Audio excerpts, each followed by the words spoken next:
আসসালামু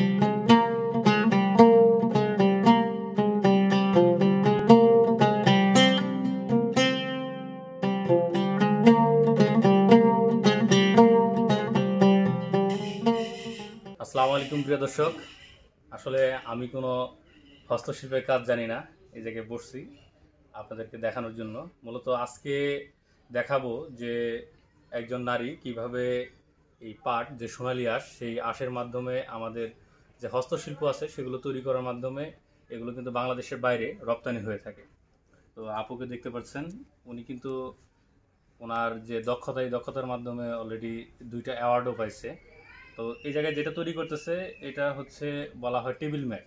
মানে গরম কোনো কিছু যখন আমরা টেবিলের উপর রাখি তখন কিন্তু টেবিলে আমাদের যে টেবিল ক্লথ থাকে সেটা নষ্ট হয়ে যায়, যার কারণে টেবিলের উপর যে ম্যাটটা রাখা হয় সেই ম্যাটগুলো এখন তৈরি করা হচ্ছে এখানে। তো আপুর আওতাধীন কিন্তু প্রায় 40 থেকে 45 জন বা 50 জন এরকম যারা নারী রয়েছে, গ্রামে বসবাস করে এই গ্রামে, তারা এই কাজটা করে থাকেন এবং আর্থিকভাবে স্বাবলম্বী হচ্ছে। সেই সাথে উনি চেষ্টা করছে তার এই প্রতিষ্ঠানকে দাঁড় করানোর জন্য এবং এই গ্রামের একটা রোল মডেল হওয়ার জন্য। অলরেডি ওনাকে কিন্তু অনেকেই চিনে। আমি যখন ওনার নাম বলছি অনেক দূর থেকে, মানে বটতলা নামক একটা জায়গা আছে, সেই জায়গায়, এই জায়গা থেকে প্রায় 5 কিলোমিটারের মতো হবে, তো সেই জায়গা থেকে কিন্তু আপুকে চিনছে।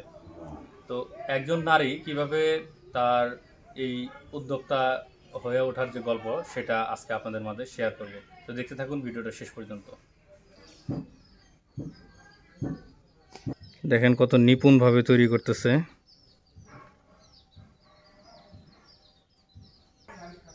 কাজটা শুরু করেছে উনি মাত্রই, নতুন করে আবার কিছু সুতা নিয়েছে। এগুলো সবগুলো হচ্ছে পাটের তৈরি।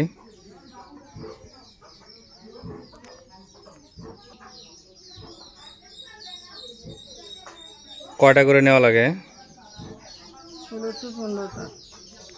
15টা।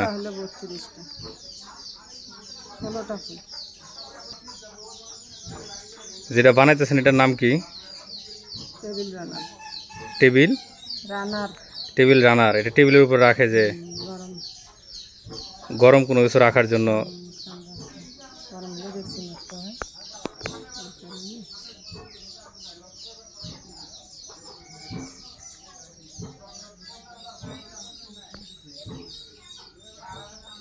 দেখেন কত সুন্দরভাবে তৈরি করছে।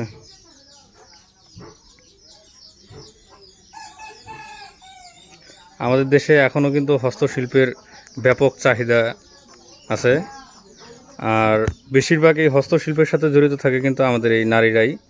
তারা বিভিন্ন সময় দেখা যায় বাড়িতে যে সময়টাতে ফাঁকা বসে থাকে, তারা বিভিন্ন প্রকার জিনিস তৈরি করে। এবং আমাদের বাংলাদেশের অনেকগুলো হস্তশিল্প আছে যেগুলো হচ্ছে বাইরের দেশে রপ্তানি হয়। এগুলো কি বাংলাদেশেই থাকবে না এগুলো বিদেশে যাবে? আপনার যে কাজগুলা, এগুলো বিদেশে যাবে না? বহির্বিশ্বে কিন্তু ব্যাপক চাহিদা। আমাদের যে পাট, যে সোনালী আঁশ, সত্যি এই সোনালী আঁশের যে চাহিদা রয়েছে, তারা যদি এইসব হস্তশিল্পের কাজ দেখেন তাহলে বুঝবেন। উনি কিন্তু আরও বিভিন্ন ধরনের কাজ করেন এই পাটের তৈরি। তো এখন তৈরি করতেছে এই টেবিলের উপর রাখার যে টেবিল ক্লথ আছে, সেই কাজগুলো করতেছেন। আরও অনেক জিনিস আছে না? আচ্ছা, কত সালে এটা আপনি শিখছেন কাজ করা? 13 সালে ট্রেনিং করছি। 13 সালে ট্রেনিং করছেন? কোথায় ট্রেনিং করছেন প্রথমে? আমার এখানে। আপনার এই বাড়িতেই? কি থেকে ট্রেনিং দিছিল সেটা? কোনো এনজিও নাকি? কি এনজিও মনে আছে? জুট ভ্যালি চেইন প্রকল্প। তারপর থেকে আপনার এই পথ চলা শুরু।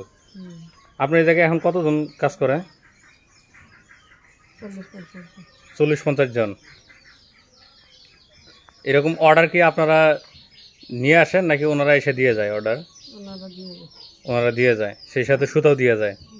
আর নতুন কোনোভাবে তৈরি করা লাগলে সেটা কি ট্রেনিং দিয়ে যায়? স্যাম্পল পাঠাই দিলে সেটা খুঁজে বের করেন যে কীভাবে হয়েছে। দেখেন এখন মাপ দিচ্ছে যে এটা যতটুকু বানাইতে বলছে। কতটুকু বানাবেন এটা? 12 ইঞ্চি। 12 ইঞ্চি। আর এই পাশে কত ইঞ্চি? 8 ইঞ্চি। 8.5। দর্শক দেখেন, এটা হচ্ছে যে দেওয়ালের মধ্যে ঝুলে রাখা যায় এইভাবে।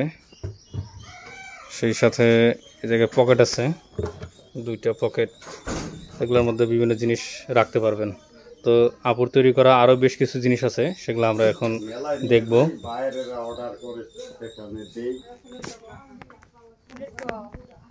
এই যে দেখেন কি এটা, ও ফুলের টপ রাখা যায় এটাতে, বাহ।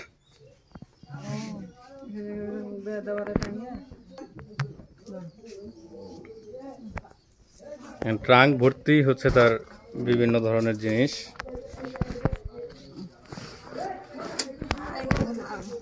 এটা ব্যাগ নাকি? এই ব্যাগগুলোর কিরকম রেটে বিক্রি হয়? বানাই নিছি 300-400 টাকা। বানাইতে 300-400 খরচ পড়ছে। এগুলো তো বেশিরভাগ জিনিস মনে হয় বিদেশে যায় না? আপনি নিজে ইউজ করেন নাকি এগুলা? এটা না, আমরা স্যাম্পল রাখি একটা করে। প্রত্যেকটা মডেল যখন বানান একটা করে স্যাম্পল রেখে দেন। এগুলো সব ব্যাগ নাকি? স্যাম্পল রাখিয়ে দেয়, আবার যদি অর্ডার আসে 25-30 ওই মাপে বানানো। দেখেন ট্রাঙ্ক ভর্তি তার হচ্ছে বিভিন্ন প্রকার হস্তশিল্পের জিনিস এই জায়গায় প্রতিনিয়ত তৈরি করে। তো এখন বর্তমানে মেট তৈরি করতেছে, মানে এক একবার যে চালান আসে সেই চালান অনুযায়ী কাজগুলো কমপ্লিট করে। এটা বড় পাপোশ। পাটের তৈরি জিনিসগুলো বিদেশে বেশি ব্যবহার করে এই কারণে, যাতে সহজেই পচে যায়, মাটিতে ফেলে দিলে পরিবেশের যাতে দূষণ না ঘটে। আর আমাদের বাংলাদেশে প্রচুর পরিমাণ প্লাস্টিক ব্যবহার করা হয়, যেটা হচ্ছে পরিবেশের ক্ষতি করে থাকে। এই কারণেই কিন্তু বেশিরভাগ বিদেশে আমাদের যে রপ্তানি খাতের যে পাট থেকে আয় হয়, যে আরেকটা ব্যাগ, ছোট বাচ্চারা এই ব্যাগগুলো ব্যবহার করে। এটা কি রং করছে? দর্শক দেখেন উনি কিন্তু 2টা পুরস্কার পাইছে, এই যে জয়িতা পুরস্কার। দেখি একটু কি লাগছে, এই যে আন্তর্জাতিক নারী নির্যাতন প্রতিরোধ পক্ষ বেগম রোকেয়া দিবস 2016 উদযাপন উপলক্ষে জয়িতা অর্থনৈতিক সাফল্য অর্জনকারী নারী শ্রেষ্ঠ জয়িতা সম্মাননা কিন্তু উনি পাইছে। আরেকটা কি পেয়েছেন দেখি, ওটা পরের বছর পাইছেন নাকি? দেখেন নারীরাও যে এগিয়ে যাচ্ছে এর হচ্ছে প্রমাণ এই যে এইসব যে তাদের অর্জন, এই অর্জনগুলোর মাধ্যমে সে 2টা পুরস্কার পাইছে। এই কালার সুতা এগুলা দিয়ে যে কালারিং যে ম্যাটগুলা বিভিন্ন জিনিস তৈরি করেন, এই সুতাগুলা কিনে আনেন কই থেকে, নাকি ওনারা দিয়ে যায়? রংপুর থেকে আনেন?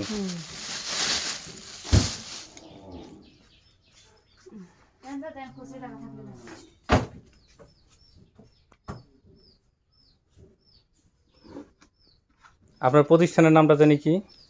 পল্লী সমাজ পাট পণ্য উৎপাদন। ওনার যে প্রতিষ্ঠান সেটার নাম হচ্ছে পল্লী সমাজ পাট পণ্য উৎপাদন।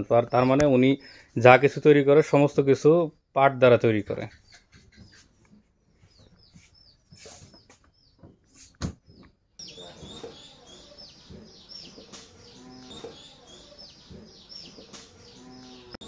আশা করি ভিডিওটা আপনাদের কাছে ভালো লাগছে। এরকম ভিডিও আপনারা আরও চান কিনা কমেন্ট বক্সে অবশ্যই জানাবেন। ভালো থাকেন, সুস্থ থাকেন, খুদা হাফেজ।